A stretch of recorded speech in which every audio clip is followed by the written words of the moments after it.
Hey YouTube, it's Faye, and for today's video, let's disassemble this JF1A transfer case together so we can get to the actuator assembly and most of the major seals. Now, I would like to point out that I pulled out this transfer case to replace a bad transmission with a used one. I was lucky enough to find a low mileage transmission that also came with a transfer case attached to it, thanks to my Toyota friends up at the service garage in Dallas, and I just swapped both of them in together. So depending on what you need to do with your transfer case today and why you're following this tutorial, just want you to keep in mind that you don't necessarily have to pull this out of your vehicle in order to perform any of these repairs. I just had it out. A lot of these seals you can replace in the vehicle. And believe it or not, the entire actuator you can replace with it still in the vehicle. You're just gonna have to split the case halves apart and keep it up in there, which is a little challenging. But the point of this tutorial is for you to be able to live vicariously through me as I do this job. So depending on why you're using this tutorial, you can determine for yourself whether or not you're just gonna pull the whole thing out of there. So without further ado, let's get right into it. In addition to my engine hoist, my transmission jack, and my hydraulic cart, these are all the tools that I use to do this job. Starting with perhaps the most important, my drain pan, a whole bunch of rags, and some cardboard. Here you see my little concoction of 50/50 ATF and acetone, because this vehicle was really rusty. I've got a 24mm socket on a ratchet, 12mm socket on a ratchet. Also use an air hammer, but don't. Also got a 12mm wobbly socket, a 32mm impact socket. I used a paint marker. I thought I was gonna have to use this 90-degree pick in order to get out my square cut seal, but my square cut seal was broken. I used this as a little scribe to mark on my flange, and then I went back in with a paint marker. Magnet sticks are always helpful. This is the gear puller that I used, and then the 16 is just goes with this gear puller. Here's the part number here. What is it? Gear wrench 3533. But I got this as part of this front end service kit.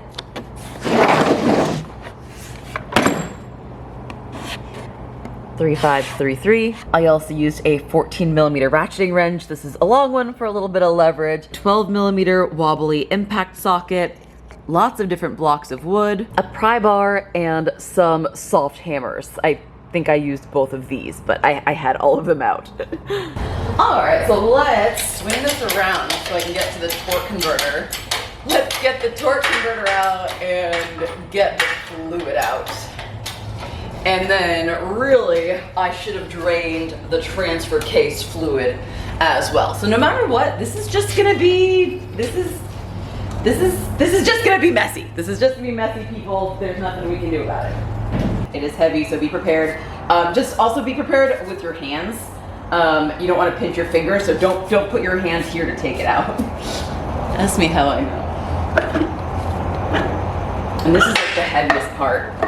Yeah, we're gonna dump that down in, let that drain out. So I turned it around and I've got the transmission pan resting on my little cart here. So what I'm gonna do, should I have done this when it was still in the truck? Of course I should have. But that's fine, all right? We're human, we make mistakes. I'm taking off, we got 12, oh my God, everything is so seized. We've got this little cover here to get to the drain plug, and these are a bunch of little 12mm. There we go, I'm gonna loosen them by hand. 1, 2 on that side. 1, 2 on this side. There we go.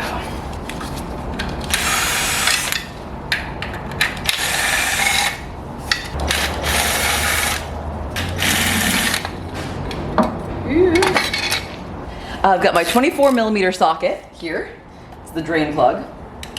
Now, if we're actually doing a service, normally the first thing we would do is loosen the fill plug, because sometimes they get seized and then you can't actually loosen them. But in this case, we just want the fluid to be dry. Or we just want the fluid out of there. We just want it to be dry. It's not bad. Fluid looks okay. Sick, we'll let it drain there for a second. What do you think? Is that good enough? All right, I'm impatient.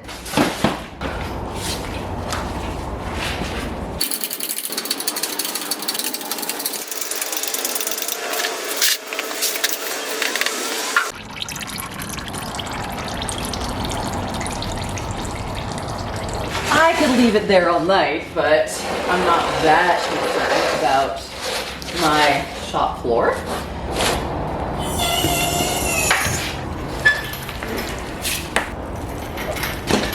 I'm gonna get my little concoction of ATF and acetone, and I'm just gonna start soaking everybody now.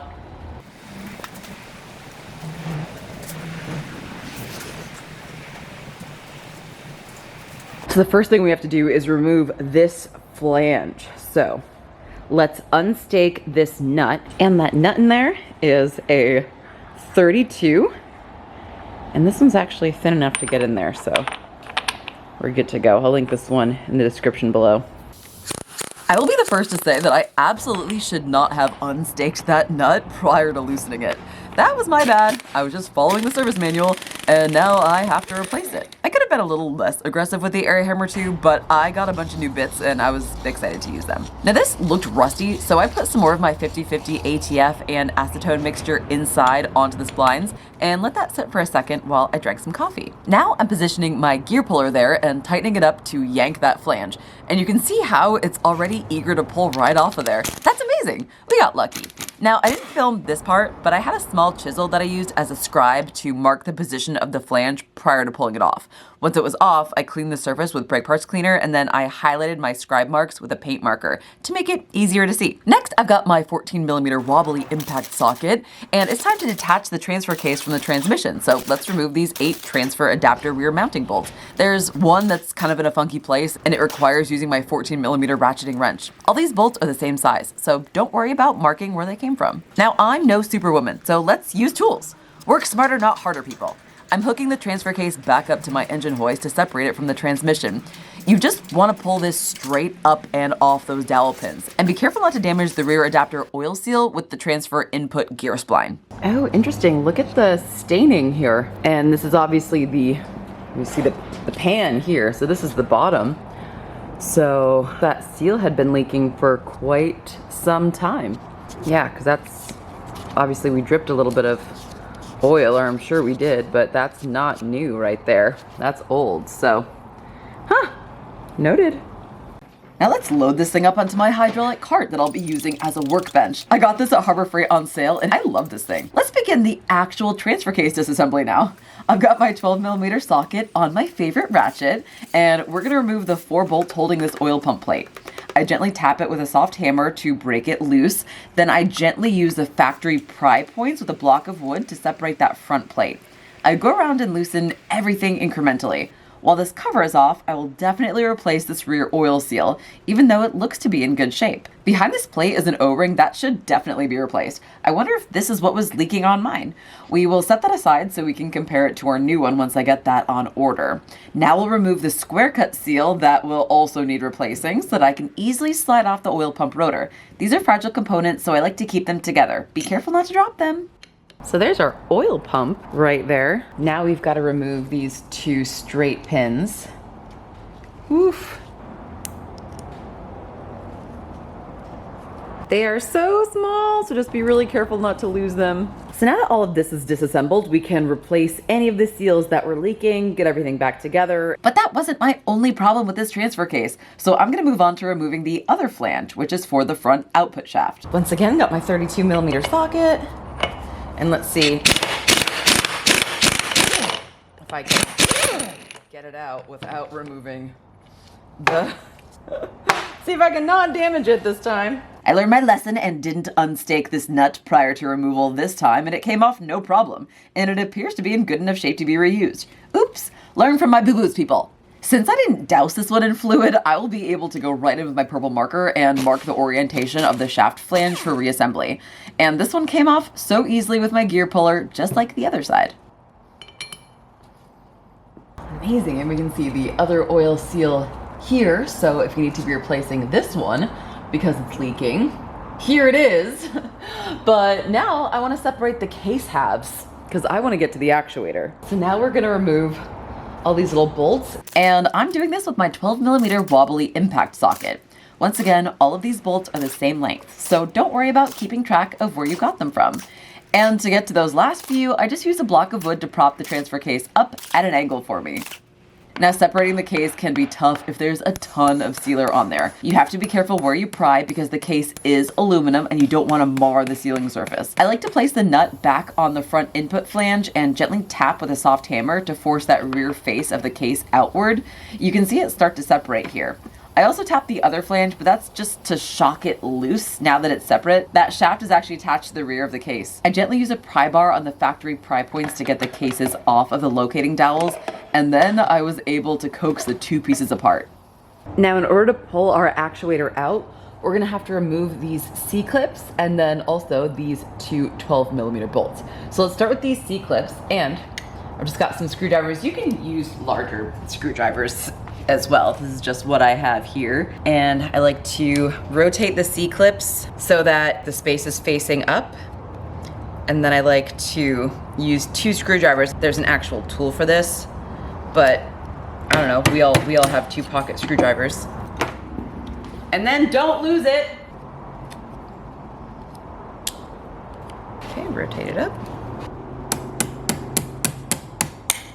Oh my God, I just found the other one. It was hiding underneath my A750 transmission.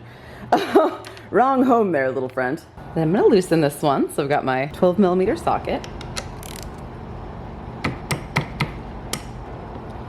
Okay, and honestly, I feel like this is too far out. There we go.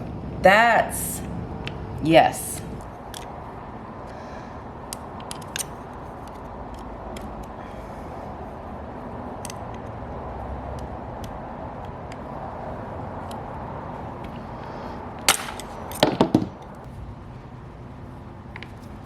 We're gonna get this. Also, check this out.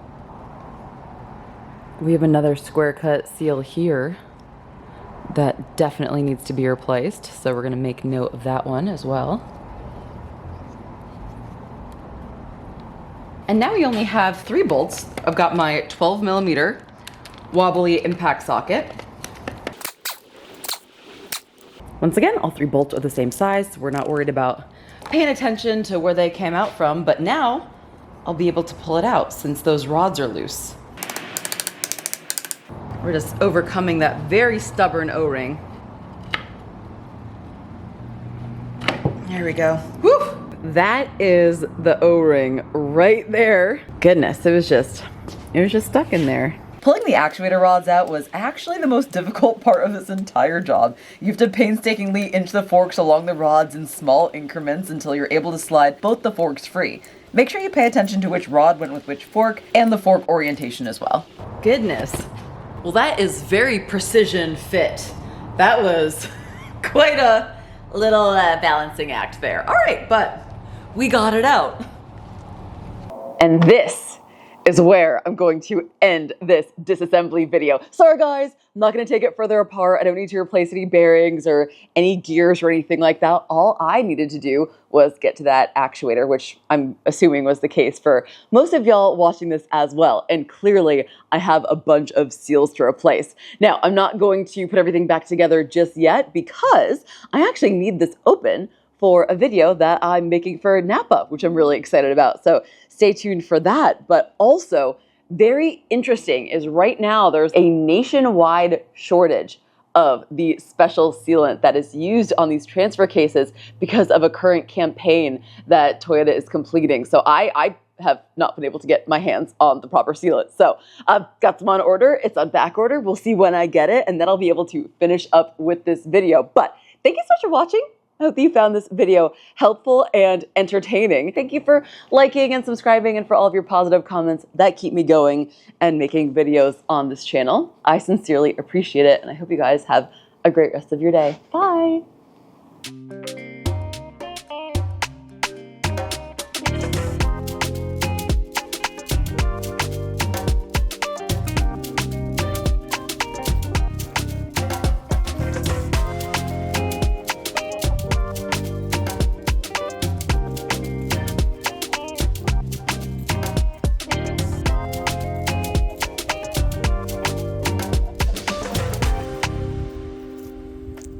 Hi, honey.